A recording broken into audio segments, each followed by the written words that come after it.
Hello दोस्तों, नमस्ते यार। कैसे हो? ठीक ठाक चल रहे हैं मेरे भाई। हम रेशियो एंड प्रोपोर्शनल के कुछ प्रॉब्लम डिस्कस कर चुके थे और सारे के सारे प्रॉब्लम आए हुए आपके प्रीवियस ईयर में थे। एसएससी के सारे एग्जाम थे, क्या आए हुए क्वेश्चन थे। आज भी उसी से रिलेटेड एज रिलेटेड प्रॉब्लम जानेंगे मेरे भाई। देखो, बहुत सारे लोग टेलीग्राम पे कमेंट कर रहे हैं, सर हम इतना घंटा पढ़ते हैं फिर भी मेरा रिजल्ट नहीं बन रहा है। मेरे भाई, आप कोई यूपीएससी की तैयारी नहीं कर रहे हो जो आपको 14 घंटे 12 घंटे पढ़ने की रिक्वायरमेंट है। आप अगर अच्छे से कॉन्स्टेंट पावर माइंड को करके दोस्त, अगर आप 7 से 8 आवर्स पढ़ते हो तो एसएससी का किसी भी एग्जाम की अगर बात करें मेरे भाई, एटलीस्ट अगर हम मेंस की बात करें तो वो भी आपसे क्वालिफाई हो जाएगा। मैं यह स्टम्प पेपर पे लिख के देता हूँ। आप 7 से 8 घंटा अगर आप कॉन्स्टेंट पावर करके माइंड को क्वेश्चन एक जगह टिका के आप 7 से 8 घंटा अगर पढ़ लेते हो दोस्त, तो आपका रिजल्ट एसएससी सीजीएल मेंस की बात अगर करें वो आपसे निकल जाएगा मेरे भाई। इतना महज होता है। ठीक, आप कोई यूपीएससी की तैयारी नहीं कर रहे हो, आप जिस कंपटीशन की तैयारी कर रहे हो, जितना आपकी सैलरी है, जो आप पोजीशन पे जाओगे उसी पोजीशन के अनुसार आपका दोस्त क्वेश्चन सीट होता है। टीसीएस क्वेश्चन इसी तरह से आपका सीट करना है। वो अलग बात है कि कंपटीशन थोड़ा टफ हो गया है, लेवल थोड़ा चेंज हो गया है दोस्त, तो आपको पढ़ने का तरीका भी चेंज करना पड़ेगा। पहले क्या था, 4 से 5 घंटा पढ़ते थे, उनका भी रिजल्ट हो जाता था। लेकिन कंपटीशन चेंज हो, कंपटीशन बढ़ रहे हैं, क्वेश्चंस की रिक्वायरमेंट बढ़ रही है। पहले एक शिफ्ट में मेरे भाई एक पेपर होते थे, एक दिन में एक पेपर, और आज के डेट में मेरे भाई एक शिफ्ट में 4 पेपर होते हैं। तो सोच लीजिए, क्वेश्चन सब नंबर की रिक्वायरमेंट ज्यादा है तो लेवल तो राइज करेगा ही करेगा, सडनली है। देखो, क्वेश्चंस की अगर बेसिकली डिस्कस करें दोस्त, तो बोलता है the salary of A B C in the ratio of 1 3 4। Means A और बी और सी 3 पर्सन हैं जिनकी सैलरी इनकम की बात करें तो 1 3 4 के रेशियो में है दोस्त। अगर if the salary are increase by 5%, 10% and 15%, यदि उनकी सैलरी को 5%, 10% और 15% लगातार इंक्रीज किया जाए, सॉरी रिस्पेक्टिवली इंक्रीज किया जाए, मतलब बढ़ा दिया जाए, तो बढ़े हुए सैलरी का रेशियो क्या होगा। हिंदी वाले दोस्त देख लो कि ए बी और सी की आय का अनुपात 1 3 4 है। यानी ए बी सी जो आय कमाते हैं उनका रेशियो 1 3 4 के रेशियो में है दोस्त। यदि उनकी आय क्रमशः 5 10 15% रिस्पेक्टली बढ़ा दिया जाए तो बढ़ी हुई आय का अनुपात क्या होगा। मेरे भाई, यह क्वेश्चन में सबसे पहले देखने की बात है कि 3 पर्सन है मेरे दोस्त, ए बी और सी। तीनों पर्सन की अगर हम इनकम की बात करें दोस्त, इनकम की बात करें तो इनकम आपका मेरे भाई 1 3 4 का रेशियो में है दोस्त। समझने की कोशिश करना, 1 3 4 का रेशियो में है। अगर हम मान ले मेरे भाई, यहाँ टोटल इनकम की बात नहीं किया हुआ है, अगर हम टोटल इनकम की अगर हम बात कर ले दोस्त, तो टोटल इनकम अगर हम 100 मान लेते हैं कि total income A B C तीनों मिलाकर मेरे भाई A plus B plus C तीनों मिलाकर टोटल इनकम 100 रुपया कर लेते हैं, तो उसी तरह से अब रेशियो में डिवाइड कर दे तो ए अगर 1 रुपया कमाता, इसका मतलब ए के पास 100 रुपया है। बी अगर 3 रुपया कमाता है मेरे भाई, तो 1 का वैल्यू अगर 100 रुपया तो 3 का वैल्यू 300 रुपया, 4 का वैल्यू उसी तरह से 400 रुपया है दोस्त। अब इसको अगर हम देखें तो इसी सैलरी को 5 10 15% इंक्रीज कर दिया गया है मेरे भाई। यानी इसका 5% इंक्रीज ए का किया है तो 10% बी इंक्रीज किया है दोस्त, और उसी तरह से सी 15% इंक्रीज किया है मेरे भाई। अगर हम 100 का 5% इंक्रीज करें तो 105 होता है। ये सभी के सभी मेरे भाई एक अपने आप में परसेंटेज की वैल्यू रखते हैं।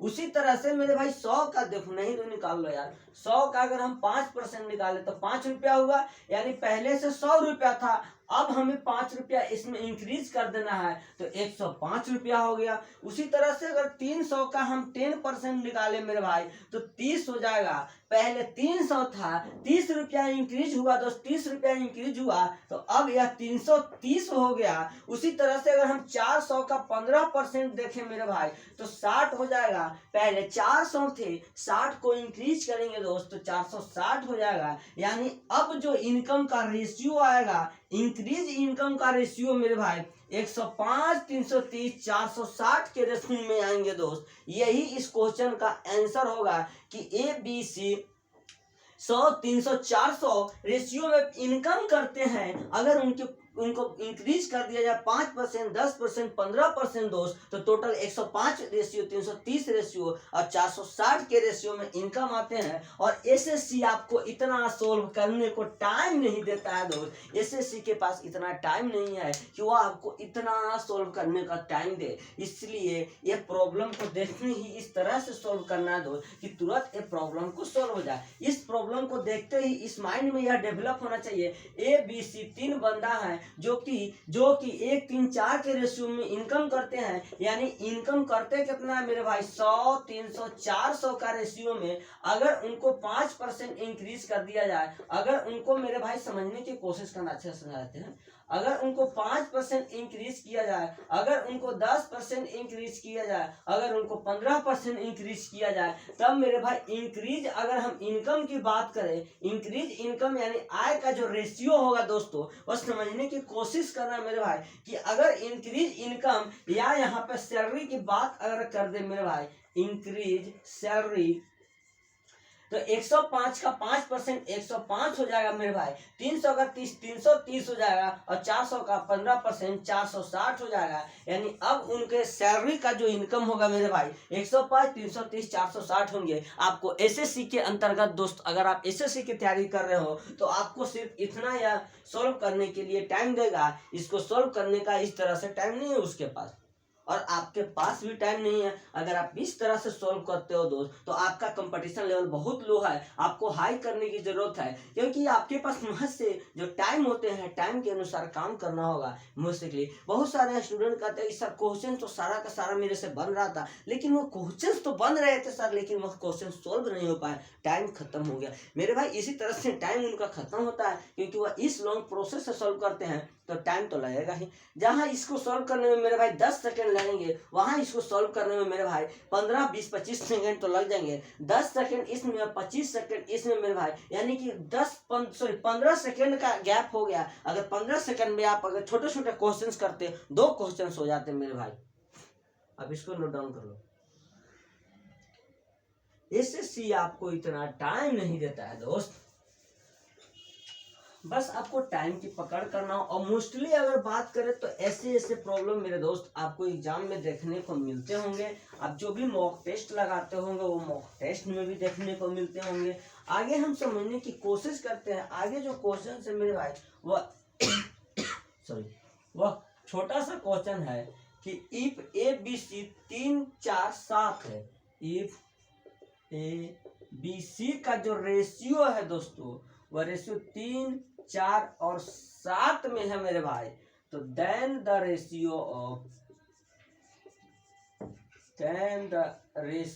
ऑफ मेरे भाई A plus B plus C ratio C। Question बोलता है कि यदि, हिंदी वाला दोस्त देख लो, यदि ABC 3, 4, 7 में है तो अनुपात क्या होगा, A plus B plus C अनुपात C। यह क्वेश्चन कर रहे हैं। इस तरह से प्रॉब्लम मेरे भाई अगर आपको 3 से 4 सेकंड में, महज से 5 सेकंड में सॉल्व नहीं होते हैं, तब आप तैयारी छोड़ दो। आपका कंपटीशन लेवल बहुत लो है, या तो आप छोड़ दो या तो आप उसको इंक्रीज करने की कोशिश करो। तो उम्मीद है कि आप छोड़ना कोशिश करेंगे, क्योंकि आपके पास इतना कैपेसिटी नहीं कि आप अपना पावर को इंक्रीज कर सको। मेरे भाई इस तरह से प्रॉब्लम में कुछ नहीं करना है, जो क्वेश्चंस कहता है वही क्वेश्चंस के अनुसार करना है। यानी A plus B plus C का अगर अनुपात की हम बात करें दोस्त, और C का अनुपात निकालना है, वैल्यू को सिर्फ पुट करना है, आंसर को फाइंड आउट करना है।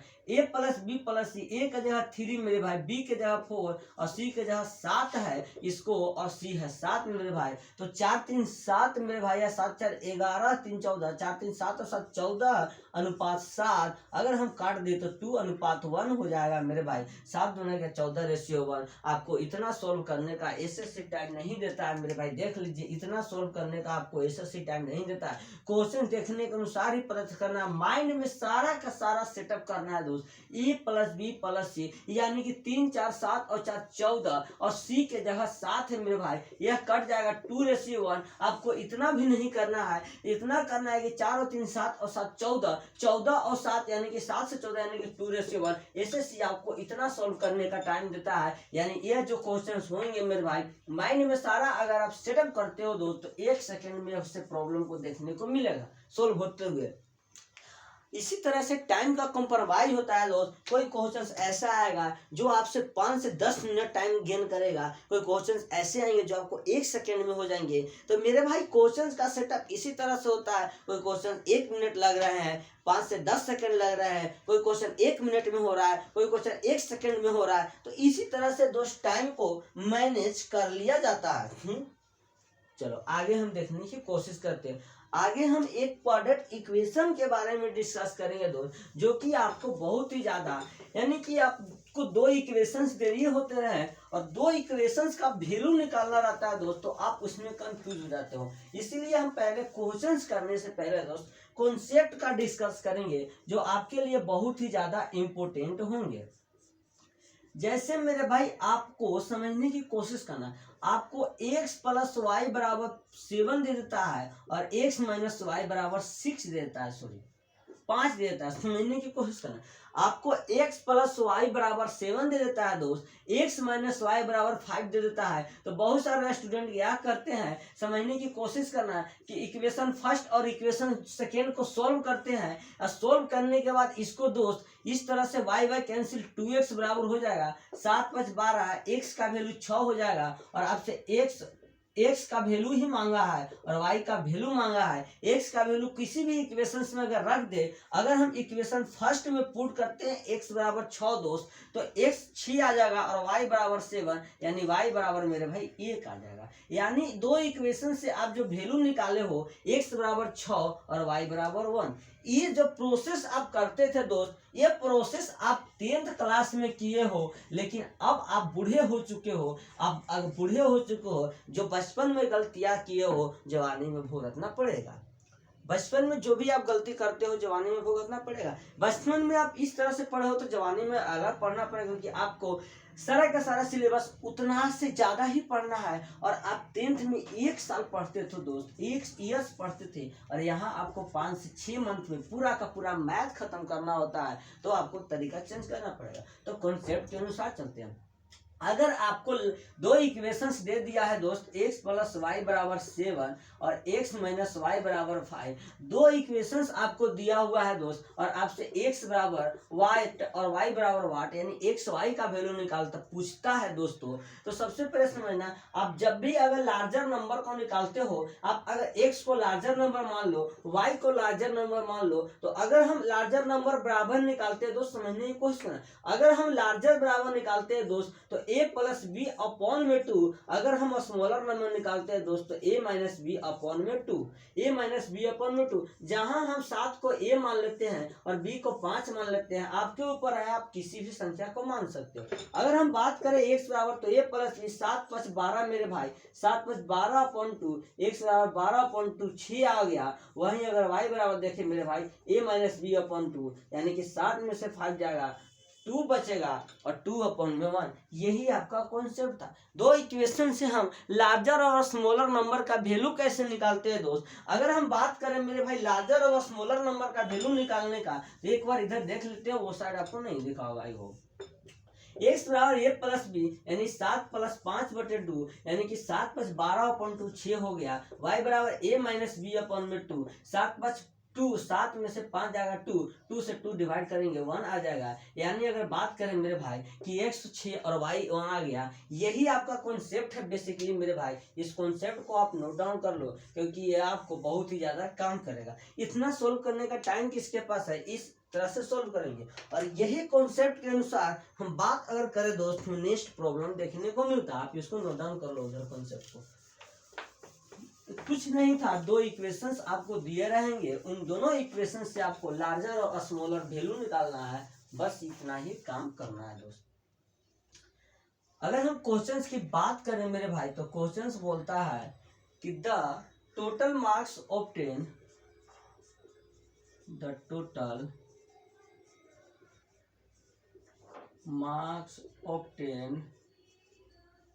marks obtained by Arun in English and mathematics. Obtained Arun in English and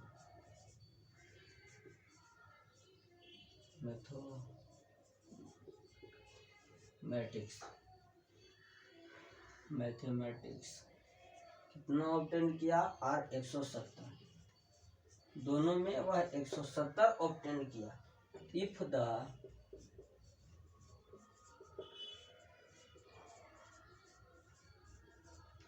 difference between the marks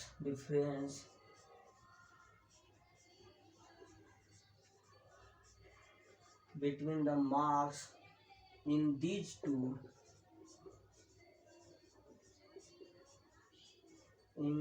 two subject is the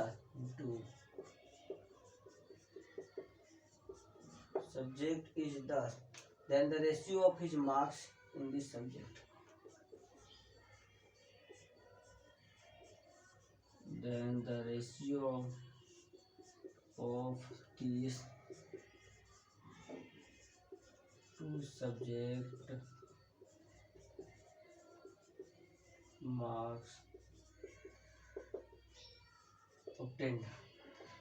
Hindi वाले दोस्त देख लो यार, यदि अरुण ने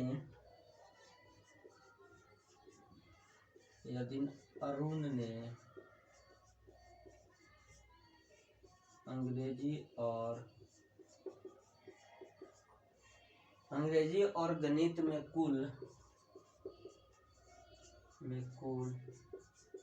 170 अंक प्राप्त किए, 170 अंक प्राप्त किए, ठीक। यदि उनके अंकों का अंतर, यदि उनके अंकों का अंतर 10 है, तो प्राप्त दोनों विषयों में अंकों का अनुपात क्या होगा?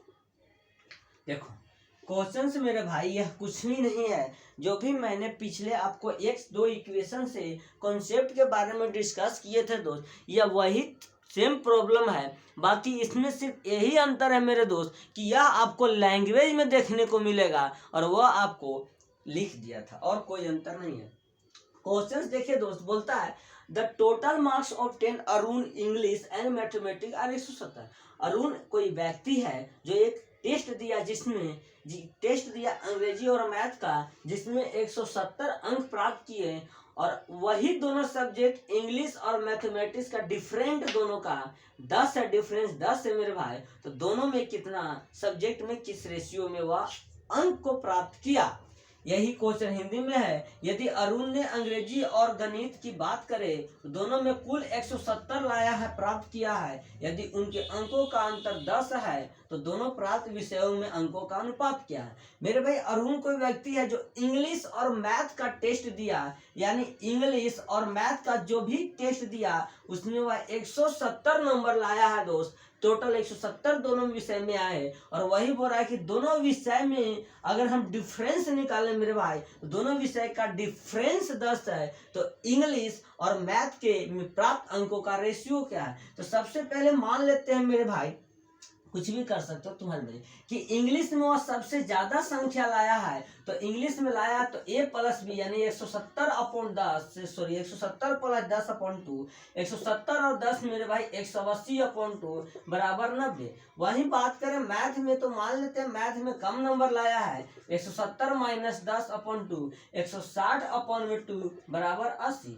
यानी अगर बात करें सर तो इंग्लिश और मैथ में प्राप्त अंकों का रेशियो 90:80 है। 9 0 से 0 कैंसिल, यानी वो जो भी रेशियो में इंग्लिश और मैथ में अंक को प्राप्त किया दोस्त 9:8 के रेशियो में वह अंक को प्राप्त किया। यानी अरुण कोई व्यक्ति है जो इंग्लिश और मैथ का में टोटल अगर अंक बात करें दोस्त तो 9 और 8 के रेशियो में प्राप्त करता है। अगर आपसे बोलता है कि वह टोटल अंक कितना प्राप्त करता है दोनों विषय में, तो एक विषय में 90 प्राप्त करता है, दूसरा विषय में 80 प्राप्त करता है। टोटल दोनों में 170 थे, 90 और 80 170 आ गए और डिस्ट्रीब्यूट 90 और 80 का हो गया। यानी टोटल इंग्लिश में 90 नंबर लाया है और मार्क्स में मैथ में 80 नंबर लाया है। दोनों का रेशियो 9:8 है मेरे भाई। इस तरह से अगर आप अगर एक्स वाई जेड मान के बनाते हैं, दो इक्वेशन को सोल्व करते हैं, एक को भी दूसरा में पुट करते हैं, आपका वहीं पे खत्म हो जाता है कॉन्सेप्ट। ये इस तरह से आपको सॉल्व करने होंगे। एसएससी इतना ही टाइम देता है, एसएससी भले कि तो इतना भी टाइम नहीं देता है मेरे भाई, इतना तो हम आपको समझाने के लिए टाइम मतलब बता दिए। आप सिर्फ ए प्लस बी माइंड में सारा सेटअप होना चाहिए, बस 90 और 80 यही आपका आंसर हो जाएगा। तो thank you for love, bye bye. Next classes में मिलते हैं कुछ और प्रॉब्लम के बारे में। और ये यकीन मानो मेरे भाई आए हुए ही एग्जाम के प्रॉब्लम है। So thank you love.